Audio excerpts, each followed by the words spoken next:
I knew something was wrong the moment I walked into the server room and smelled the eucalyptus instead of the usual burnt electronics. That was the first clue. The second was the whiteboard. It used to be covered in infrastructure diagrams and recovery plans. Now it had a vision board with glitter markers, magazine cutouts of Bali, baby goats, and motivational quotes about manifesting abundance. I'm Rachel Blake. I'm 42. I've spent 20 years keeping talent systems alive. If the company's systems ever stayed online during chaos, it was because of me. I don't do office politics. I don't do buzzwords. I keep data centers from collapsing. But things changed when Chase Fremont arrived. Chase was the CEO's son. MBA, smooth talker. Zero technical understanding. He showed up with his influencer girlfriend Sierra, who talked about energy alignment and vibe-based leadership. Soon after, Chase was made VP of Operations. That's when I became invisible. My access was quietly reduced. My work was ignored. Meetings stopped including me. Sierra started running workflow alignment sessions in my office like it was a wellness studio. Still, I kept everything running. When Chase asked for documentation, I gave him a full 97-page technical report. He replied with LOL looks long. That's when I started preparing. I documented everything. I mapped systems. I secured backups. I recorded dependencies. I didn't do it out of paranoia. I did it because I saw what was coming. Then I built a failsafe, not sabotage, not revenge, a control system tied to my identity as the original architect.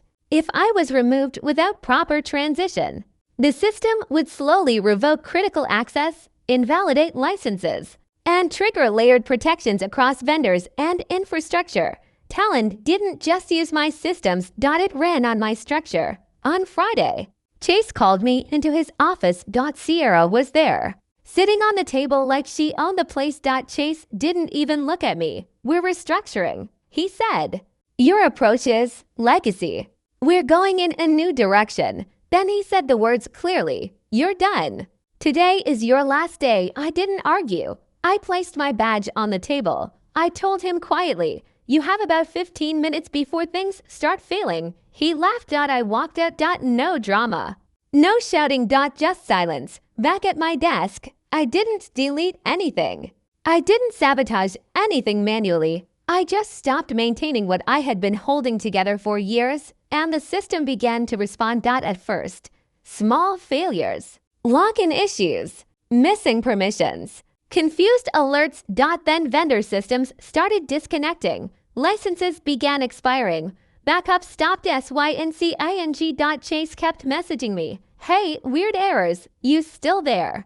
I turned off notifications. By the next morning, things were worse. Dashboards froze. Payroll failed. Data centers started dropping into error states across regions. Sierra tried to fix things by changing settings she didn't understand.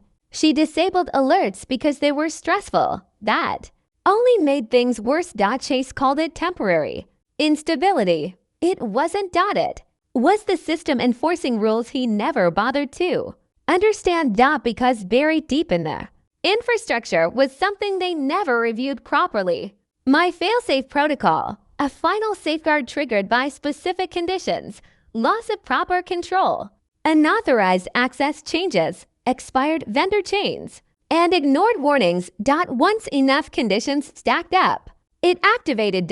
And a countdown began. No alarms. No dramatic shutdown. Just controlled isolation of critical systems. The company was slowly disconnecting itself from its own foundation. By the time they realized it, it was already too late. Executives started panicking. Internal systems locked them out. Vendors lost access. Entire regions went offline. And then legal got involved because I hadn't just built systems. I had also built contracts. Hidden inside old agreements was a clause. If I was removed without proper transition approval, liability for system failure shifted entirely to the company. Chase had signed everything, including my termination.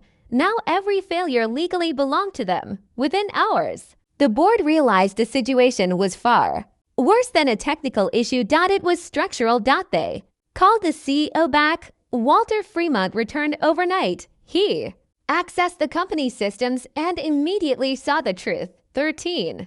Major data centers. All unstable. All tied to my architecture. All failing under mismanagement. End. A single message across the core system. Designed by R. Blake, revoked upon misuse. Walter asked one question. Where is she? By then, I was at home watching everything unfold quietly. No calls, no alerts. Just silence. The system wasn't collapsing. It was enforcing accountability. The next morning, I received a message. Board meeting. 9 a.m. You're needed. I showed up. No badge. No announcement. Just calm. The boardroom was full. Tension everywhere. Walter looked exhausted. Chase looked terrified. I didn't say much. I logged into the system using my original credentials. One by one, systems stabilized. Green status returned across the global infrastructure map. The company started coming back online. Walter finally spoke. You didn't sabotage anything. I didn't need to. I said. I just stopped holding it together. Silence followed. Then Chase tried to speak. But no one listened. The damage wasn't reversible without. Emmy. Walter made the decision quickly. Chase was removed from leadership. Immediately. No debate. No negotiation. Then Walter turned to me. We need you, he said. Stay, rebuild it properly. I looked at the board. Then at the system status returning to stability. I don't need a title, I said. I just need full access. Walter nodded, but I wasn't interested in staying in the room because I already knew something they didn't. I had never needed their approval. I had been the foundation the entire time. I walked outside. The company was already stabilizing again under corrected control. Chase stood near the entrance, silent now. Watching everything collapse around the decisions he made. Sierra was gone from the system entirely. I didn't look back because the truth was simple. They didn't replace me. They just removed the only thing keeping everything from falling apart. And once I stepped away, the system finally showed them what that meant.